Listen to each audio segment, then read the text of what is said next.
Je m'appelle Edgar et j'ai 50 ans. Tout au long de ma vie, j'ai fait énormément de choses. J'ai travaillé pratiquement dans tous les domaines, car je gagne ma vie par moi-même depuis que j'ai 17 ans. J'ai donc une tonne d'anecdotes à raconter. La plupart amusantes et parfois un peu bizarres. Mais celle que je vais partager avec vous aujourd'hui n'a rien de drôle. C'est même l'une des expériences les plus terrifiantes que j'ai jamais vécues lorsque je travaillais pour cette entreprise. Cette histoire a commencé vers la moitié de l'année 2000. À cette époque, je vivais dans la ville de Pittsburgh, en Pennsylvanie, et je venais de commencer à travailler comme administrateur de crédit pour une entreprise de location. J'étais alors dans la fin de la vingtaine, une période assez compliquée pour moi. Après avoir quitté l'université quelques années auparavant et travaillé sans relâche pendant plusieurs années, j'avais décidé d'investir toutes mes économies, convaincu que je deviendrais riche un jour. Mais malheureusement, au lieu de cela, j'ai tout perdu dans de mauvaises affaires. Je vivais désormais dans un petit appartement que je ne pouvais même pas me permettre. Les factures commençaient à s'accumuler les unes sur les autres, et j'avais désespérément besoin de trouver un travail avec un salaire décent, au plus vite. C'est alors qu'un vieil ami m'a contacté. Il m'a dit qu'il allait quitter son poste d'administrateur de crédit et que l'entreprise cherchait quelqu'un pour le remplacer. La première fois qu'il m'a parlé du poste, j'ai naïvement cru que l'entreprise louait des meubles et des appareils électroménagers à d'autres entreprises uniquement pour des événements et qu'une fois l'événement terminé, les articles étaient tout simplement retournés. Je me suis dit, ça ne doit pas être bien compliqué. Mais une fois embauché, je me suis rendu compte que je n'avais aucune idée de ce dans quoi je m'étais embarqué. J'ai découvert que le modèle économique de l'entreprise était en fait de louer des équipements domestiques à des personnes à faible revenu. La majorité de nos clients étaient des bénéficiaires de l'aide sociale. Les tarifs bas que proposait l'entreprise pour la location de meubles, c'est-à-dire des télévisions, des chaînes hi-fi, des réfrigérateurs et toutes sortes d'appareils domestiques semblaient attractifs, car la plupart de ces personnes n'avaient pas les moyens d'acheter ce type de biens. Pourtant, il fallait souvent des années pour amortir ces articles. Et au final, les clients finissaient par payer 10 à 20 fois le prix réel de l'objet. En réalité, mon titre d'administrateur de crédit n'était qu'un intitulé élégant pour ce que j'étais vraiment, un récupérateur.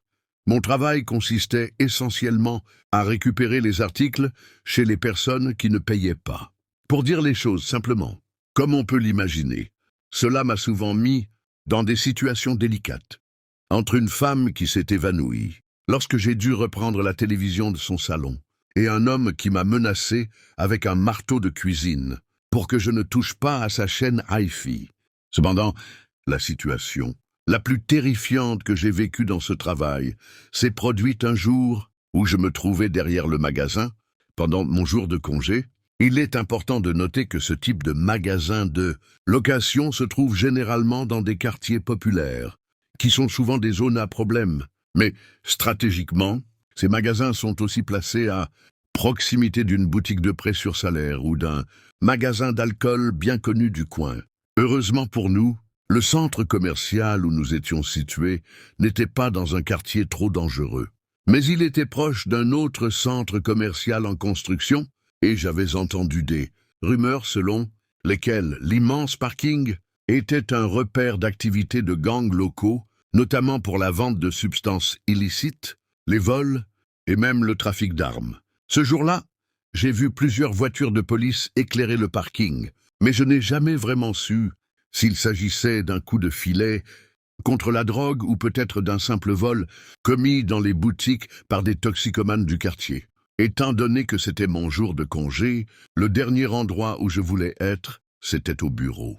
Mais la vieille camionnette pourrie que je conduisais à l'époque avait des problèmes de moteur. Alors, la veille au soir, après mon service, j'ai été obligé de la laisser derrière le magasin. Et un collègue de travail m'a ensuite déposé chez moi. Cependant, ce jour-là, j'ai dû retourner au magasin en fin de matinée. J'ai apporté mes outils et j'ai commencé à travailler sur le moteur de la camionnette. en priant de réussir à trouver la panne et à la remettre en marche. Ce jour-là, je suis arrivé un peu plus tard que je ne l'aurais voulu. Heureusement, ma vieille camionnette était assez haute pour que je n'aie pas besoin de la soulever avec un cric. J'ai simplement jeté un morceau de carton au sol et je me suis mis immédiatement au travail. Il y avait quelques étapes préliminaires à faire avant de pouvoir m'attaquer au vrai problème. Donc je n'ai pas démonté quoi que ce soit avant la fin de l'après-midi. Et même à ce moment-là, il me restait encore beaucoup à faire. Les heures ont passé, et avant que je ne m'en rende compte, le soleil a commencé à se coucher. Je ne me souviens pas exactement combien de temps je suis resté sous la camionnette à travailler, mais je me rappelle que j'étais assis au volant, en train d'essayer de la faire démarrer, et quand je suis descendu pour ajuster un câble, j'ai entendu des pas courir au loin. Je me suis retourné vers l'endroit d'où venaient des pas, et j'ai alors vu un type mince, d'environ 1,75 m, qui courait droit vers moi. À ce moment-là, en dehors de la pensée immédiate que c'était un endroit étrange, pour aller faire un jogging, je n'y ai pas prêté attention. Et quand il s'est approché de moi, je lui ai simplement fait un signe de tête et dit « bonjour ». Mais quand j'ai vu son visage, j'ai été très surpris. Le regard qu'il m'a lancé n'était que peur, voire de la panique pure. Ce gars ne faisait clairement pas du jogging. Il courait à toute vitesse, fuyant visiblement quelque chose. C'était un jeune homme d'environ une vingtaine d'années, et honnêtement, il n'avait pas mauvaise allure. Je suis resté là, le regardant courir vers les bennes à ordures, et disparaître derrière, même si ce n'était pas totalement étrange de voir des gens derrière le centre commercial la plupart du temps. Eux, c'étaient des toxicomanes ou des sans-abri.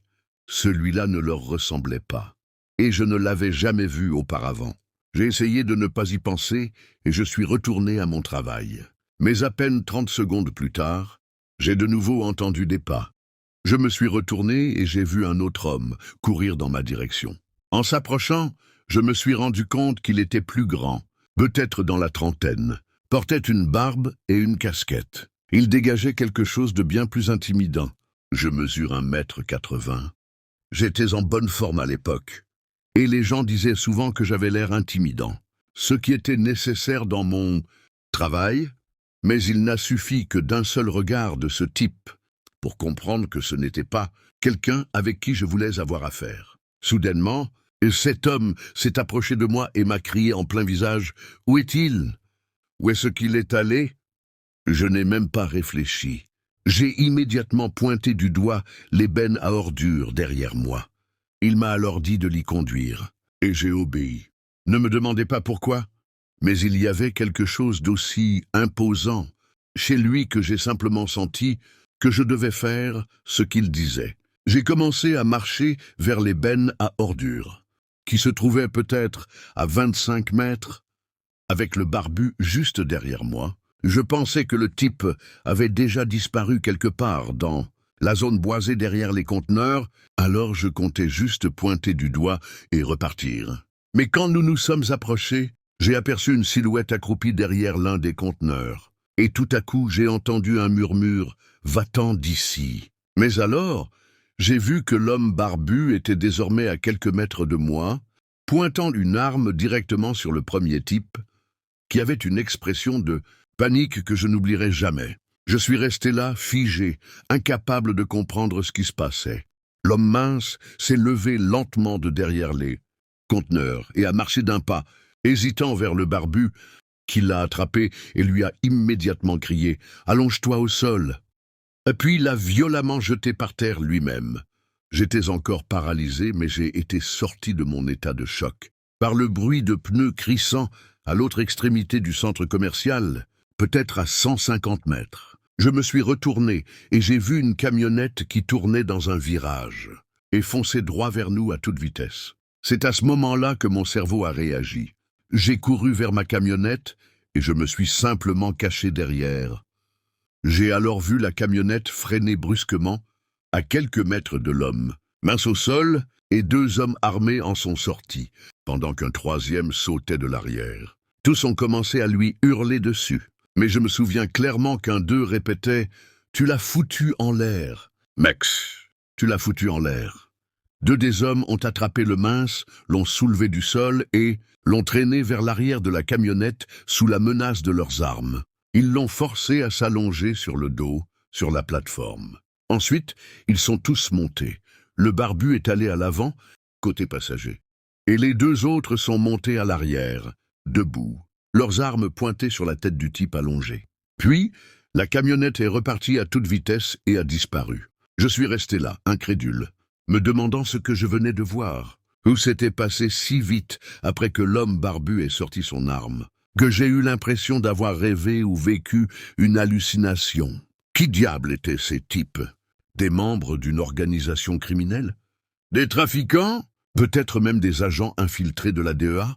J'ai pensé à toutes ces possibilités. Peut-être étaient-ils des policiers, mais ils ne se sont pas identifiés, ni utilisé de menottes. Et s'ils étaient des criminels, ils devaient faire partie d'une organisation, parce que je savais reconnaître des délinquants ordinaires, et ce n'était pas eux. Tous ces scénarios me traversaient l'esprit, pendant que je courais vers le magasin pour raconter à mes collègues ce que je venais de vivre. Honnêtement, je ne me rappelle plus qui était là ce jour-là, mais je me souviens clairement de deux d'entre eux, Carlos et Hannah.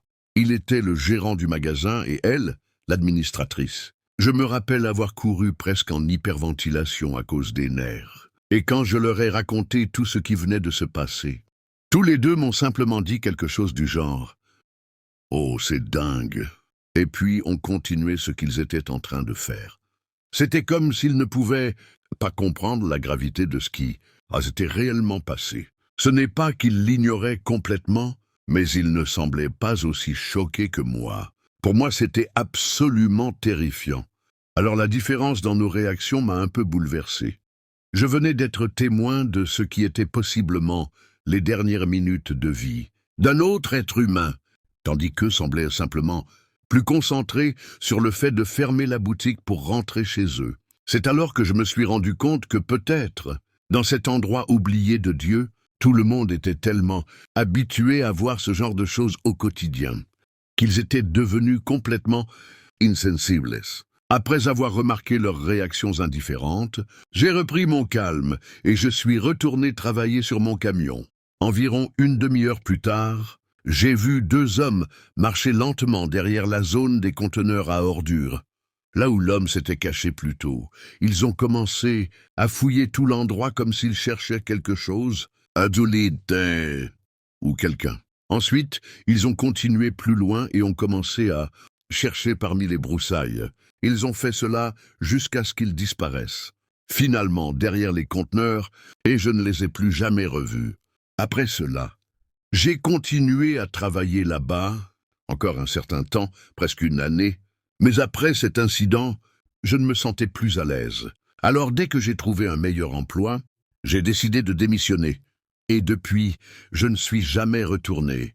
Dans ce quartier, musique. Quand j'avais 28 ans, vers l'année 2010, je travaillais de nuit à la réception d'un immeuble résidentiel. Dans le hall, il y avait un bureau, et j'étais chargé de contrôler l'accès des personnes au bâtiment. J'étais essentiellement un chef de la sécurité. Je m'assurais que quiconque entrait dans l'immeuble y vivait réellement ou était invité par un résident, ce qui nécessitait une approbation du locataire. Je me souviens que mon horaire était de 10 heures du soir à 6 heures du matin. Donc comme vous pouvez l'imaginer, il ne se passait pas grand-chose pendant mon quart de travail, surtout après minuit. De temps en temps, un locataire rentrait ivre après une bonne soirée, mais cela n'arrivait que certains week-ends, pas toujours. Les résidents de cet immeuble étaient en grande majorité des employés de bureau ou des gens qui travaillaient dans les entreprises proches, car l'immeuble était tout près d'un parc d'affaires. Cependant, il y a eu un jour qui a définitivement valu pour tous ceux où il ne se passait rien. Cette nuit-là, j'étais au milieu de mon car, essayant de ne pas m'endormir, quand j'ai soudain vu un mouvement sur l'une des caméras du garage. Ce garage était situé juste à côté du bâtiment, mais pour y accéder, il fallait tout de même passer par les portes principales, et bien sûr, que je donne l'autorisation d'entrer. Mais cette fois-là, quelqu'un marchait dans le garage en direction des escaliers qui menaient au hall. Je n'avais vu personne entrer dans cette zone, mais j'étais assez fatigué ce jour-là, Alors peut-être que j'ai baissé la garde. Cette personne est entrée dans le garage et a garé sa voiture. J'ai observé alors qu'elle montait par les escaliers et se dirigeait vers la porte du hall, puis a tenté de l'ouvrir immédiatement. Apparemment, cette personne ne savait pas qu'elle devait recevoir mon autorisation. À travers la vitre, j'ai pu voir qu'il s'agissait d'un homme jeune, d'environ 30 ans. Il m'a regardé et m'a fait signe d'ouvrir la porte. Il était évident qu'il ne vivait pas ici. Je me suis donc approché de l'entrée, je lui ai fait comprendre qu'il devait partir. L'homme a commencé à m'expliquer qu'il venait voir un ami et qu'il avait besoin d'entrer. Je n'avais reçu aucune notification à son sujet, et il n'y avait aucun mot indiquant qu'il devait recevoir l'accès à l'immeuble. Donc pour moi c'était non, et je lui ai fait savoir. En voyant que je refusais de le laisser entrer, il m'a regardé avec colère et a insisté sur le fait qu'il devait absolument voir son ami cette nuit-là.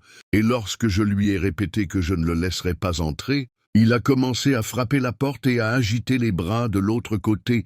Mais alors qu'il levait les bras, son pull s'est un peu soulevé et j'ai aperçu brièvement une arme glissée dans sa ceinture. En réalisant cela, j'ai été vraiment inquiet. La dernière chose que je voulais, c'était que ce type me tire dessus. Mais heureusement, c'était une vitre de sécurité conçue pour résister aux balles. C'était ainsi parce que cet immeuble appartenait à un banquier qui prenait très au sérieux la sécurité de ses propriétés. Et cette nuit-là, je n'aurais pas pu être plus reconnaissant pour cela.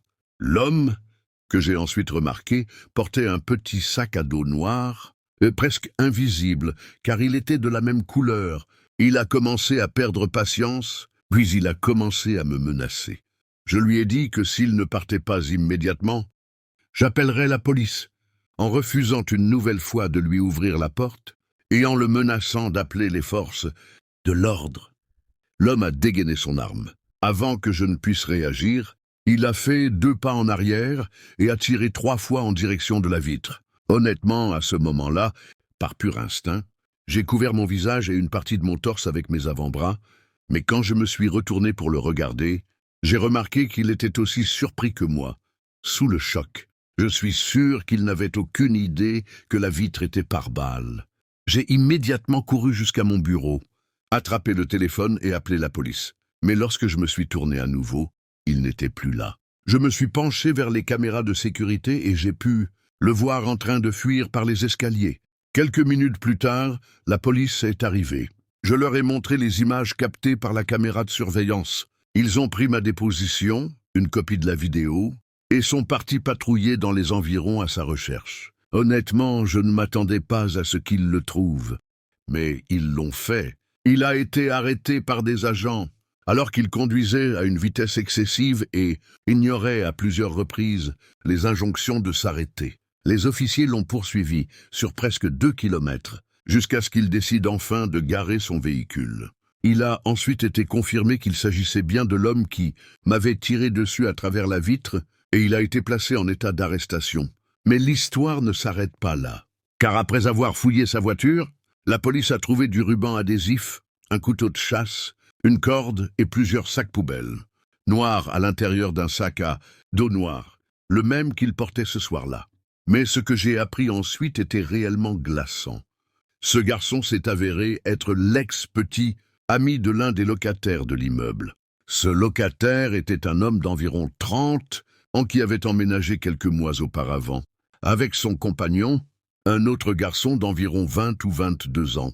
Lors de l'interrogatoire, le suspect a avoué que ce soir-là, il avait prévu de s'introduire dans l'immeuble et de tuer son ex et le nouveau compagnon de celui-ci. La dernière chose que j'ai apprise, c'est que le garçon a été condamné pour tentative d'homicide, avec préméditation, et qu'il purge actuellement une peine de prison. Depuis cet événement, je n'ai pas pu m'empêcher de penser à quel point ce psychopathe était proche de mettre fin à 3 vies cette nuit-là, y compris la mienne, et que sans la vitre par balle, cette histoire aurait pu avoir une fin très différente. Peu de temps après cet incident, ses locataires ont déménagé, et moi, je suis resté à ce poste encore 6 mois. Mais j'ai ensuite décidé de démissionner, car après cette nuit-là, j'ai commencé à faire plusieurs crises de stress. Presque chaque nuit, je repensais à ce qui s'était passé, et je n'arrivais pas à trouver la paix. Alors, pour ma santé mentale, j'ai décidé de chercher un autre emploi. Oh, mon nom est Julian, et je vis actuellement aux États-Unis. Il y a quelques années, quand j'étais plus jeune, j'ai quitté la maison de mes parents et loué un logement. À ce moment-là, les dépenses me mettaient beaucoup de pression. J'ai donc pris un travail en parallèle comme chauffeur Uber, en plus de mon emploi à temps plein dans le commerce de détail. Je travaillais au comptoir et j'étais chargé de faire des ventes, mais ce travail ne m'offrait tout, simplement pas le salaire dont j'avais besoin à ce moment-là, et je n'étais pas assez malin pour simplement chercher un meilleur emploi ou négocier une augmentation.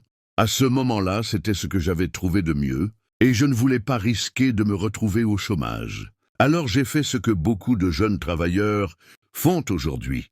J'ai trouvé un deuxième emploi. Je vivais maintenant dans une grande ville, et je conduisais la plus belle voiture que j'avais jamais eue de toute ma vie. En plus, j'ai toujours aimé être sur la route, car mon père était routier, et parfois, je voyageais avec lui. Donc travailler pour Uber avait beaucoup de sens dans mon esprit. Cela remonte à environ 10 ans, à l'époque où la compagnie venait d'être lancée avec succès et était en plein essor dans tout le pays. On parlait de gens qui gagnaient des salaires à 6 chiffres, simplement en transportant des gens dans leur communauté, des personnes avec qui on discutait brièvement et qui nous divertissaient. À cette époque, tout le monde me disait la même chose.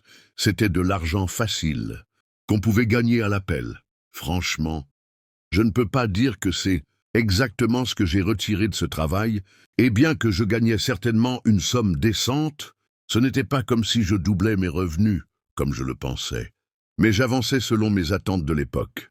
Cependant, cela m'a aussi conduit à un nouveau niveau d'épuisement physique et mental, car je devais sacrifier mon sommeil pour pouvoir avoir des tournées Uber Productives. Cela signifiait que tout le temps, je sortais de mon travail dans la vente au détail vers 6 heures du soir. Je mangeais ensuite quelque chose de rapide, puis j'allais conduire pour Uber jusqu'à minuit. Tout ce qui venait après 7 heures. J'ai vite appris que c'était tout simplement des cas sociaux. Des personnes qu'on ne voudrait pas avoir dans sa voiture, et à cette époque, Uber n'avait pas encore les protocoles actuels. Il n'était pas rare que des choses assez bizarres se passent sur le siège arrière de ces voitures. Ce soir-là, cela faisait déjà environ 6 mois que je faisais ce nouveau genre de travail, et j'avais appris à faire des doubles shifts, à savoir où se trouvaient les zones les plus rentables pour prendre des passagers, et comment faire un aller-retour rapide lors des dépauses pour retourner dans les quartiers centraux de la ville. Il y avait un endroit dans ce centre-ville où j'avais l'habitude de me garer pendant mes pauses, un lieu stratégiquement situé près de plusieurs des zones les plus fréquentées de la ville pour trouver des clients. C'était un hôpital, où je profitais pour consulter mon téléphone ou manger quelque chose rapidement, en plus d'utiliser leur Wi-Fi, tout cela sans avoir à me soucier du tumulte de la circulation.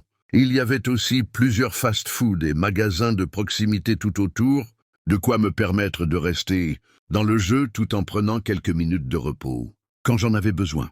Parfois, j'étais tellement épuisé que je m'y arrêtais simplement entre 2 trajets et je faisais une petite sieste rapide de 10 ou 15 minutes, juste pour me ressourcer et ne pas finir par m'endormir au volant. Ce soir-là, j'étais au bout d'un cycle épuisant. J'étais clairement sur le point d'atteindre ma limite. J'ai donc fait ma routine habituelle. Je suis entré à l'intérieur de l'hôpital pendant que j'attendais un client. C'était une nuit exceptionnellement calme, et je patientais. Il y avait beaucoup de chauffeurs disponibles, donc je ne savais pas trop quoi faire. Je me suis dit que je gagnerais plus d'argent plus tard cette nuit-là. Mais pour l'instant, je devais faire une petite pause. Alors, je suis allé acheter une boisson énergisante dans un distributeur automatique du hall. Je l'ai bu dans la voiture et j'ai essayé de rester éveillé en m'asseyant sur le siège du conducteur. Ensuite, j'ai lancé ma playlist préférée, mais le sommeil m'a vaincu et je me suis évanoui là, sur place. Je n'ai pas dormi longtemps, mais c'était un repos catatonique, profond. Tu sais, ce genre de sommeil où tu tombes dans les bras de Morphée, la bouche grande ouverte, bavant et ronflant. Mais même si c'était un sommeil nécessaire, il y a quelque chose que je déteste vraiment, c'est La sensation de se réveiller quand tu n'aurais pas dû être endormi. C'est ce moment où ton cerveau entre en sur-régime. Tu ne sais plus où tu es, qui tu es, ce que tu es, rien. Et c'est exactement de cette manière que je me suis réveillé.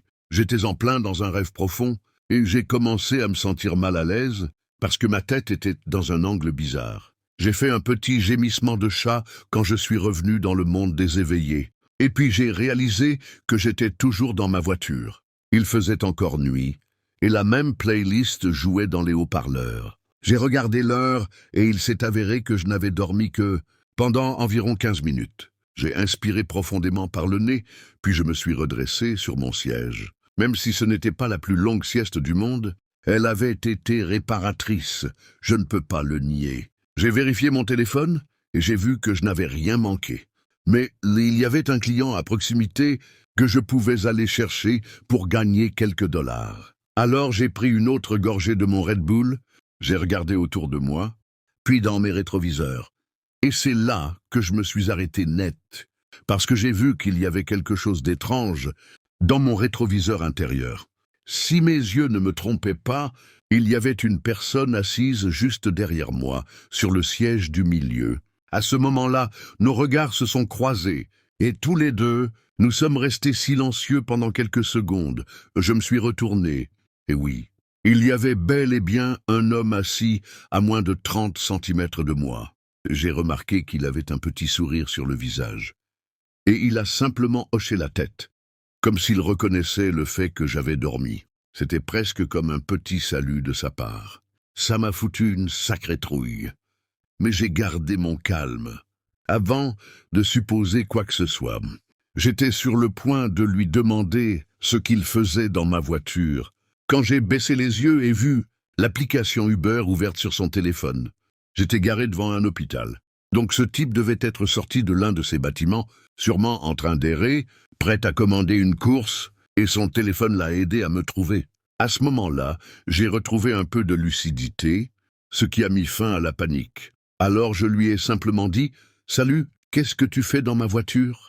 Il n'a pas répondu. Il a juste regardé le sol, puis le plafond, partout, sauf directement vers moi. Ensuite, il a regardé son téléphone, mais il n'a rien dit. Alors j'ai continué à parler. « Tu veux que je t'emmène quelque part ou un truc du genre ?» Lui ai-je demandé. Il a hoché la tête, ce qui m'a fait comprendre qu'il était au moins à moitié normal. Je me suis détendu. Je lui ai dit que je m'étais endormi dans la voiture. Puis je lui ai dit que je serais heureux de le conduire où il voulait, à condition qu'il ne laisse pas une mauvaise évaluation.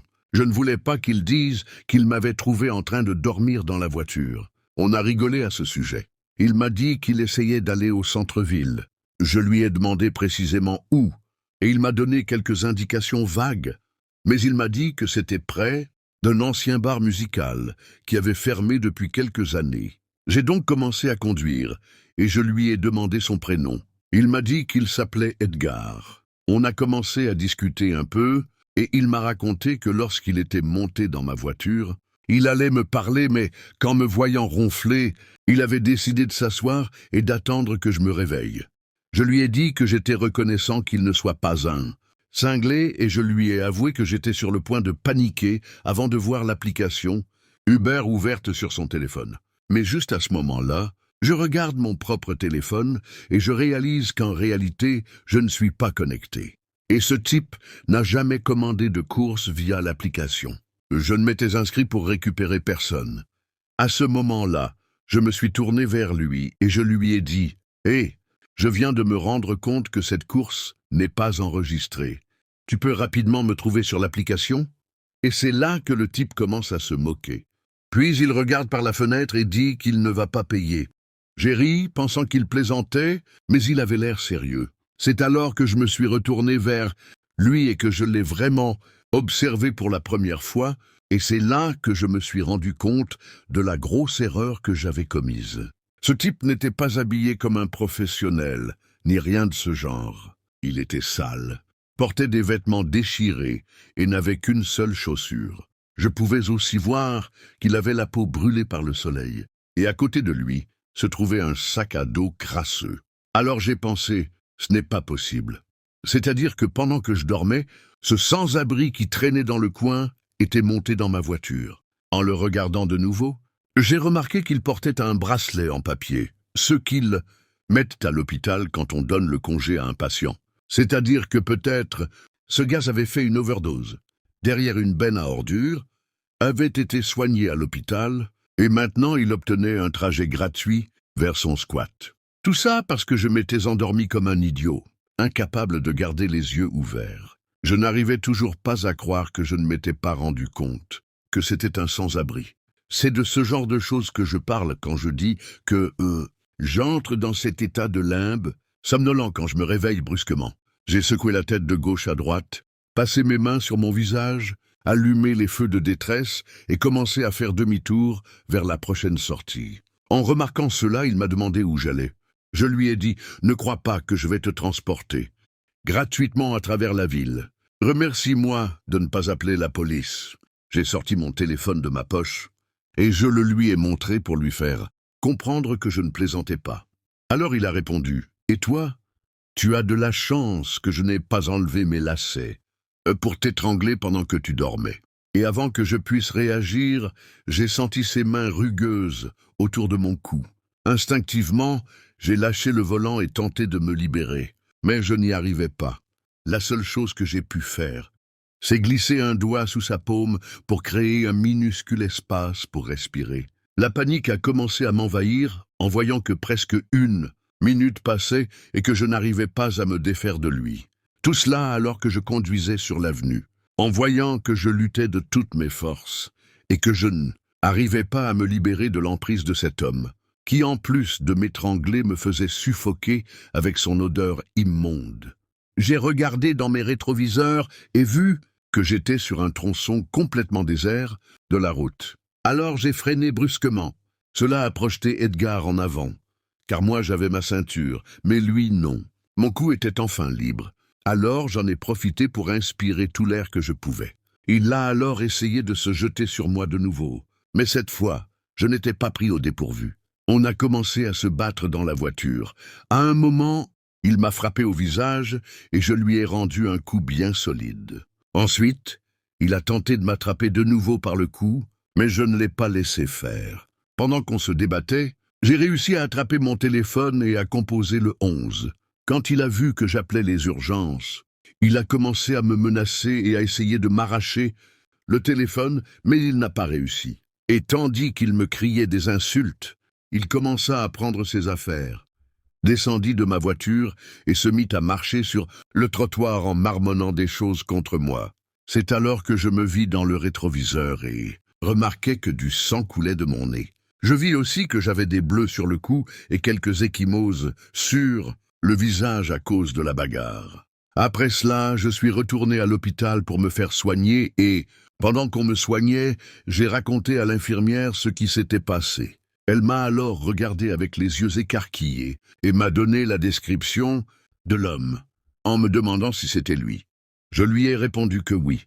C'est alors qu'elle m'a dit que cet homme était arrivé à l'hôpital à cause d'une overdose il y a quelques jours, mais que cette nuit-là, il s'était arraché les perfusions et s'était enfui de l'hôpital, volant son portefeuille et son téléphone portable. À ce moment-là, quelque chose a fait tilt dans ma tête et je me suis rendu compte que j'avais été très stupide. Comment n'avais-je pas compris plus tôt? Le téléphone que le vagabond tenait entre ses mains était celui de cette infirmière, et ses affaires se trouvaient sûrement dans ce vieux sac à dos. Après cela, j'ai de nouveau appelé le 911 pour faire un signalement, car j'avais complètement oublié la première appel. Je ne sais pas si l'infirmière a réussi à récupérer ses affaires, mais à partir de ce jour-là, j'ai gardé les yeux bien ouverts. Pendant mes nuits de travail en tant que chauffeur, Uber, je travaille de nuit comme agent de sécurité. Mon travail consiste essentiellement à faire la tournée de plusieurs immeubles de bureaux dont les propriétaires engagent les entreprises pour laquelle je travaille afin de leur fournir des services de sécurité. Pendant mon service, je passe par chacun de ces bâtiments plusieurs fois par nuit pour m'assurer qu'il ne se passe rien d'inhabituel et que les lieux sont sûrs. Honnêtement, mon travail est vraiment ennuyeux et monotone. Comme tu peux l'imaginer, Il n'y a rien de plus ennuyeux et solitaire qu'un immeuble de bureau la nuit, car il n'y a littéralement personne et rien ne se passe. Quant à mes tâches, je dois simplement faire le tour de chaque point d'entrée du bâtiment pour m'assurer qu'ils sont fermés et sécurisés, et c'est tout. J'ai les clés de tous ces bâtiments au cas où je devrais entrer, mais en 6 mois de travail dans ce poste de nuit, je n'avais jamais eu à entrer dans un seul bâtiment. Cependant, tout a changé lors d'un service que j'ai effectué il y a environ 3 semaines. Cette nuit-là, je suis arrivé à mon 3e bâtiment, un immeuble de bureaux administratifs. C'est l'un des plus petits, avec seulement 4 étages. Comme toutes les nuits, j'ai fait quelques rondes autour du périmètre du bâtiment, éclairant les fenêtres avec ma lampe torche pour m'assurer qu'elles étaient intactes et tirant sur les serrures des portes pour vérifier qu'elles étaient bien fermées. Je me suis approché de l'entrée principale et j'ai vérifié qu'elle était bien verrouillée. Puis j'ai fait le tour du bâtiment pour arriver à l'arrière et faire la même chose. C'est toujours la dernière étape de mon inspection, avant de poursuivre ma tournée. Dans les autres propriétés, en accomplissant cette étape, j'étais donc prêt à continuer ma nuit. Mais la nuit en avait décidé autrement pour moi. Lorsque je suis enfin arrivé à l'arrière du bâtiment, j'ai vérifié la porte, mais à ma grande surprise, elle n'était pas verrouillée. Et pire encore, elle était entr'ouverte. Je suis resté figé un instant. C'était la première fois que cela arrivait depuis le début de mon travail. Jusqu'à présent, je n'avais jamais eu à gérer une situation de ce genre. Cependant, j'ai été formé pour faire face à ce type de situation. Je savais donc exactement quel était le protocole à suivre. Je savais que je devais entrer dans le bâtiment, mais j'étais un peu nerveux, car je ne savais pas sur quoi j'allais tomber. J'espérais qu'il ne s'agissait que d'un oubli de la part d'un employé, peut-être un nouveau qui serait sorti, précipitamment, en oubliant de fermer correctement la porte. Mais c'était peu probable, car les propriétaires de ce bâtiment en particulier étaient très pointilleux en matière de sécurité. Finalement, je suis entré dans le bâtiment et j'ai parcouru les couloirs, essayant d'avancer très lentement, tout en éclairant chaque pièce avec ma lampe, de haut en bas, en insistant particulièrement sur les coins, sous les bureaux et derrière les étagères, les endroits que choisirait normalement un intrus pour se cacher. Mais je n'ai rien trouvé. Cela m'a pris pas mal de temps.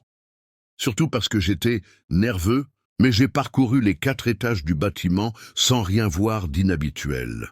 Tout semblait en ordre. Alors je suis retourné à la porte restée ouverte. J'ai retiré l'accessoire qui sert d'indicateur lorsqu'une inspection est en cours et je l'ai fermé derrière moi, soulagé qu'il ne s'agisse de rien de grave. J'ai continué mes rondes de la nuit, à travers les autres bâtiments, qui devaient être vérifiés, concluant ainsi une nouvelle nuit de travail réussie. Mais une fois que j'ai vérifié que tout était en ordre dans les autres propriétés, j'ai décidé de retourner à l'immeuble de bureau que j'avais inspecté plus tôt, pour m'assurer que tout allait bien. J'ai conduit ma camionnette jusqu'au parking, je suis descendu et j'ai refait le tour du bâtiment à pied. Je voulais le faire une fois de plus pour m'assurer que tout était en parfait état. Et je croyais que j'étais sur le point d'y parvenir, mais à ma grande surprise, la même sortie arrière était de nouveau déverrouillée et ouverte. À ce moment-là, j'étais très confus, car les seules personnes qui avaient les clés étaient le propriétaire, le responsable et moi. Une fois de plus, je suis entré dans le bâtiment. À l'intérieur, les lumières étaient éteintes. J'ai commencé à inspecter tous les bureaux, de haut en bas, et cette fois j'ai même appelé plusieurs fois pour voir s'il y avait quelqu'un, mais je n'ai rien vu ni entendu d'inhabituel pendant toute mon inspection du bâtiment. Une fois de plus, je suis revenu à l'arrière et j'ai vu que la porte était maintenant fermée. Je ne l'avais pas fermée en entrant, mais à ce moment-là, elle l'était, et la brique qui avait été utilisée pour la maintenir ouverte n'était plus là. C'était la première fois que je devais entrer dans un bâtiment depuis que j'avais ce travail, donc j'étais un peu effrayé. Et avec raison, il était clair que je n'étais pas seul. Je me suis préparé à ouvrir la porte pour sortir et la refermer. Mais quand j'ai essayé, je n'ai pas pu. J'ai essayé plusieurs fois de tirer sur la porte, puisqu'elle s'ouvrait vers l'intérieur, mais rien à faire, c'était comme si quelqu'un la retenait de l'extérieur. J'ai commencé à demander qui était là, mais personne ne m'a répondu. Alors, j'ai tiré de toutes mes forces, pensant que si quelqu'un la tenait, il viendrait avec l'élan. Mais en faisant cela, je suis tombé violemment en arrière, me cognant contre le mur et j'ai failli tomber au sol, car la personne a relâché la porte à ce moment précis. Je me suis relevé rapidement et j'ai couru dehors, éclairant avec ma lampe torche, mais je n'ai vu personne. J'ai tendu l'oreille pour entendre des pas ou autre chose, mais il n'y avait rien. J'étais très confus. Puis, j'ai regardé autour de moi encore une fois et, à cet instant, tout est devenu noir d'un coup. J'ai sursauté de peur, mais je me suis vite rendu compte qu'il s'agissait d'une panne de courant. Pas seulement dans le bâtiment, mais dans toute la zone. Tout autour de moi était plongé dans l'obscurité. Là, j'ai vraiment eu peur. J'ai fermé la porte aussi vite que j'ai pu, et je suis retourné en courant à la sécurité de mon camion. Je l'ai démarré et je suis parti à toute vitesse, non sans avoir d'abord envoyé un message à mon patron pour signaler l'incident. Le lendemain, j'ai appelé le bâtiment de bureau pour demander s'il manquait quelque chose d'important ou s'il y avait eu un vol. Mais non, tout était en ordre et rien n'indiquait que quelqu'un y était entré. C'était vraiment glaçant et je n'ai jamais su ce qui s'était passé ce jour-là. Mais cela ne s'est plus jamais reproduit et jusqu'à présent, tout est resté normal. J'ai été chauffeur de taxi pendant de nombreuses années. C'est ainsi que j'ai pu subvenir aux besoins de ma famille et leur offrir une vie décente. Je me souviens que, à cette époque, je travaillais souvent jusqu'à très tard dans la nuit. La plupart du temps jusqu'au petit matin, surtout durant les périodes où je devais payer ma maison. Parfois, je travaillais toute la nuit. Heureusement, c'était des temps plus tranquilles. Je vis dans une ville touristique du Mexique, donc mes principaux clients étaient des touristes. La plupart américains, qui aimaient profiter de la vie nocturne de la ville. Personnellement, c'étaient mes clients préférés, car ils me laissaient toujours de bons pourboires en dollars. Bref, ce que je vais vous raconter s'est produit une de ces nuits où je travaillais tard. Il était déjà plus de minuit. Ce soir-là, je venais de déposer un couple de touristes dans un hôtel proche. Et pendant que je rangeais l'argent de la course dans mon portefeuille, j'ai vu un homme s'approcher de ma voiture. Il est venu à ma fenêtre et m'a demandé si j'étais en service. Avec le bon pourboire que m'avaient laissé les clients précédents, j'avais déjà fait ma nuit et je pensais rentrer chez moi, car j'étais vraiment fatigué. Mais je n'ai pas voulu rater l'occasion de faire cette dernière course et de gagner un peu plus. Alors je lui ai dit que oui. C'était un type grand, costaud et barbu, d'environ 35 ou 40 ans au plus. Il n'avait pas l'air méchant, donc je ne me suis pas méfié. Dès que je lui ai dit que j'étais disponible, il m'a demandé de patienter quelques minutes, car il allait chercher sa femme. Je lui ai répondu que ce n'était pas un problème. Après environ 5 minutes, j'ai vu l'homme revenir avec une femme dans ses bras. Elle paraissait très mince et semblait souffrir d'une maladie ou d'un handicap. Pourtant, elle avait l'air assez jeune, mais elle dormait. Cela m'a étonné qu'il ne l'ait pas amenée en fauteuil roulant. Mais je n'ai pas voulu poser de questions, ce n'était pas mes affaires. On me payait pour un service, pas pour me mêler de ce qui ne me regarde pas. Je n'ai donc rien dit. J'ai conduit sur l'avenue en direction de l'adresse qu'il m'avait donnée. Il m'a dit qu'ils allaient chez la mère de sa femme, pour que cette dernière garde leur fille pendant quelques jours, car elle avait eu un petit souci de santé. Il préférait qu'elle soit prise en charge par sa mère jusqu'à ce qu'elle se sente mieux. C'est alors qu'il m'a expliqué que sa femme avait une maladie qui avait causé un handicap et qu'elle ne pouvait pas marcher. Il m'a dit que cette nuit-là, elle s'était sentie un peu mal et qu'il avait dû lui donner son traitement, mais que ce médicament la faisait beaucoup dormir. À ce moment-là, j'ai réellement ressenti de la peine pour cet homme. Je me suis dit que ça ne devait vraiment pas être facile pour lui de voir sa femme dans cet état. J'ai alors jeté un coup d'œil rapide dans le rétroviseur et j'ai vu que la dame était appuyée sur son épaule, toujours endormie. Pendant tout le trajet, elle ne s'est pas réveillée une seule fois. Et alors que nous approchions de l'adresse qu'il m'avait indiquée, nous sommes passés devant une pharmacie. Il m'a alors demandé si je pouvais m'arrêter un instant pour acheter les médicaments de sa femme. J'ai accepté sans problème, mais je lui ai précisé que le taximètre continuerait de tourner. Il m'a répondu que cela ne posait aucun souci, qu'il me paierait la différence, mais que ce ne serait que quelques minutes. Je suis resté dans la voiture pendant que l'homme entrait dans la pharmacie, mais les minutes ont commencé à passer, et il ne revenait pas. Je me suis tourné vers sa femme, espérant qu'elle se réveillerait, mais elle dormait toujours profondément. Au bout d'environ 15 minutes, sans nouvelles de l'homme, j'ai essayé de parler à la dame pour la réveiller, mais elle ne répondait pas. 10 minutes supplémentaires se sont écoulées, toujours sans trace de l'homme. Je suis alors sorti de la voiture, me suis approché du siège arrière et ai tenté de réveiller la femme, sans succès, jusqu'à ce qu'à un moment, elle ouvre les yeux un instant et me dise « Il ne reviendra pas ». Puis elle s'est rendormie. À cet instant, j'étais autant confus que furieux. Comment ça, il ne reviendra pas? J'ai essayé de la réveiller à nouveau, mais elle ne réagissait plus. Ne sachant plus quoi faire, je suis allé à la pharmacie pour chercher son mari. En entrant, j'ai décrit l'homme à la responsable et lui ai demandé si elle l'avait vu. Elle m'a répondu que oui, mais qu'il avait simplement acheté un paquet de biscuits et était reparti. Cela m'a encore plus troublé. Quel genre de type était-ce? Comment pouvait-il laisser sa femme malade seule avec un parfait inconnu?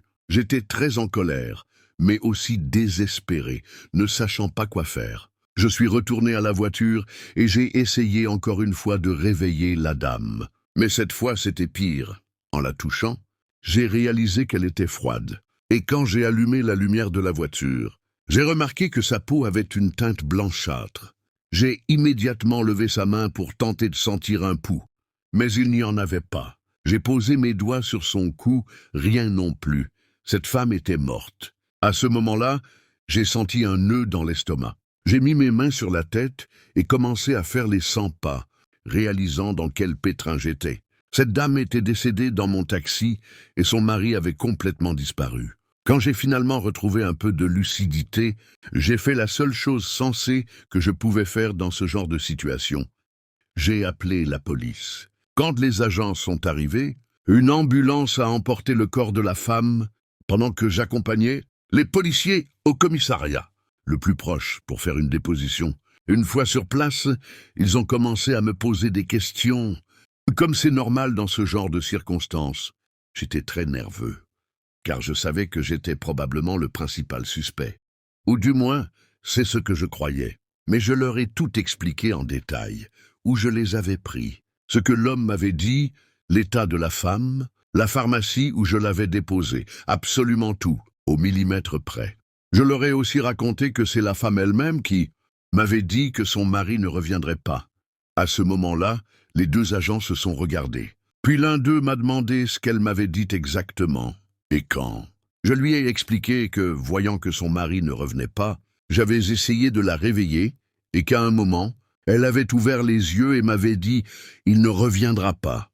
C'est à ce moment-là que j'étais allé le chercher et que j'avais compris qu'elle avait raison. Ils se sont de nouveau regardés, puis m'ont dit que c'était impossible, car cette femme était morte depuis au moins 7 heures. Là, j'ai eu un frisson, mais je leur ai dit que le médecin légiste avait peut-être mal fait son travail, car j'étais absolument certain que cette femme avait ouvert les yeux et m'avait parlé, et j'en étais aussi sûr que du fait que ses yeux étaient bleus. Les policiers semblaient vraiment surpris et aussi confus que moi, car j'ai bien vu qu'ils savaient que je ne mentais pas. Les policiers sont doués pour détecter ça. Ils m'ont retenu là jusqu'au matin, lorsqu'ils ont enfin retrouvé l'homme en question, qui s'est avéré être bien le mari de la dame.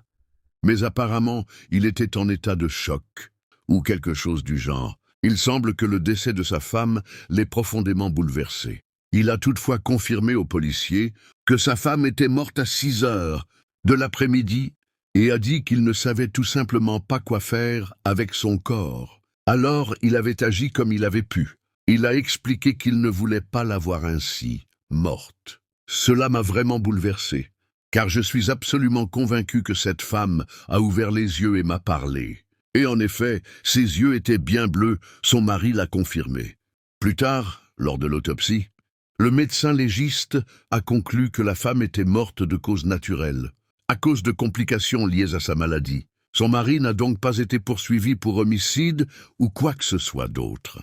Mais j'ai entendu dire qu'il devrait peut-être suivre une thérapie psychologique. Une fois que tout a été éclairci, j'ai enfin pu rentrer chez moi. Mais après cela, j'étais très affecté. Toute cette situation, plus le fait que cette femme m'ait parlé alors qu'elle était déjà morte, c'était quelque chose que je n'arrivais pas à me sortir de la tête. Et la vérité, c'est qu'il m'a fallu beaucoup de temps pour m'en remettre. Aujourd'hui, je ne travaille plus comme chauffeur de taxi. J'ai maintenant mon propre commerce de pièces détachées, et c'est ça qui me permet de faire vivre ma famille. Mais je n'oublierai jamais mes années de chauffeur professionnel, ni toutes les anecdotes que j'ai vécues à cette époque de ma vie. Mais sans aucun doute, cela a été l'expérience la plus effrayante que j'ai vécue durant mes années comme chauffeur de taxi de nuit. Il y a environ 10 ans, quand j'avais 40 ans, j'ai trouvé un emploi dans un centre commercial en tant que concierge. Mon travail consistait à nettoyer le centre commercial après sa fermeture le soir, afin qu'il soit propre au petit matin. Je passais la majeure partie de mes nuits à nettoyer la zone de restauration, à m'occuper des toilettes et à nettoyer les entrées des magasins. Une nuit, je balayais le sol dans l'aire de restauration, lorsque j'ai entendu une quinte de toux venant de quelque part. J'ai regardé autour de la zone, qui était faiblement éclairée, mais je n'ai vu personne. À ce moment-là, je n'ai pas pensé à quelque chose de surnaturel, car je me suis souvenu que pendant les années où j'ai travaillé là-bas, il m'était arrivé à quelques reprises de trouver une ou plusieurs personnes qui s'étaient cachées dans le centre commercial pour relever le défi d'y passer la nuit. C'est la nuit. J'ai donc supposé que c'était peut-être le cas ici. Mais non, je n'ai vu personne. Et je n'ai plus entendu de bruit. Alors, j'ai continué à nettoyer. Je me suis dit que si quelqu'un essayait vraiment de rester toute la nuit dans le centre commercial, je finirais par le voir à un moment donné, à moins qu'il ne reste caché tout le temps. Environ 15 minutes plus tard, alors que je nettoyais les tables, une série de coups violents m'a fait sursauter. J'ai levé les yeux et j'ai vu qu'une table était renversée au sol et que toutes les chaises autour avaient été jetées à terre. Je me suis approché, incrédule, des objets au sol. Cela s'était produit près du bord de l'aire de restauration. Il n'y avait personne en vue, alors je me suis aventuré un peu plus loin, au-delà du patio, pour voir si je pouvais apercevoir quelqu'un s'enfuir ou se cacher. Mais rien. J'étais sur le point de retourner dans l'aire de restauration lorsque j'ai soudain entendu de l'eau couler dans les toilettes pour femmes. Toutes les toilettes du centre commercial avaient des lavabos à capteur de mouvement. Cela signifiait donc que quelqu'un était à l'intérieur. J'ai eu le pressentiment que c'était la personne responsable de ce qui s'était passé. Je suis entré lentement et silencieusement dans les toilettes des femmes. Et au moment où j'ai tourné le coin vers les lavabos, l'eau a cessé de couler brusquement. Mais il n'y avait personne. J'ai inspecté minutieusement tout l'endroit, chaque cabine, et je n'ai trouvé personne. J'ai donc attribué cela à un capteur défectueux, et j'ai décidé de faire une demande de maintenance pour qu'ils viennent le réparer dès que possible. Pourtant, de manière assez étrange, alors que je m'éloignais des toilettes, j'ai de nouveau entendu un des robinets se mettre à couler dans la zone des lavabos. Cette fois, j'ai décidé de ne pas y retourner. Je suis plutôt retourné à l'aire de restauration, très confus et aussi un peu effrayé. J'ai passé le reste de la nuit comme d'habitude, terminant mes tâches de nettoyage et essayant de ne pas trop penser aux événements de cette nuit-là. Quelques jours plus tard, j'ai reçu un email du service de maintenance qui m'informait qu'il n'y avait aucun problème avec le capteur du lavabo et qu'il fonctionnait normalement. À partir de ce moment-là, au moins une fois par semaine, j'entendais l'eau couler dans ce lavabo. Pendant tout le reste du temps où j'ai travaillé dans ce centre commercial, j'ai simplement accepté que je n'étais pas seul dans ce centre commercial la nuit. Mon collègue, qui travaillait ce même quart de nuit les week-ends, et moi avons décidé de rester éloignés de cet endroit. Je n'ai plus jamais eu d'incident comme celui où les chaises et les tables de l'aire de restauration ont été renversées. Heureusement, cet esprit, ou quoi que ce soit qui habitait ce centre commercial, a apparemment décidé de rester pour toujours dans les toilettes pour femmes.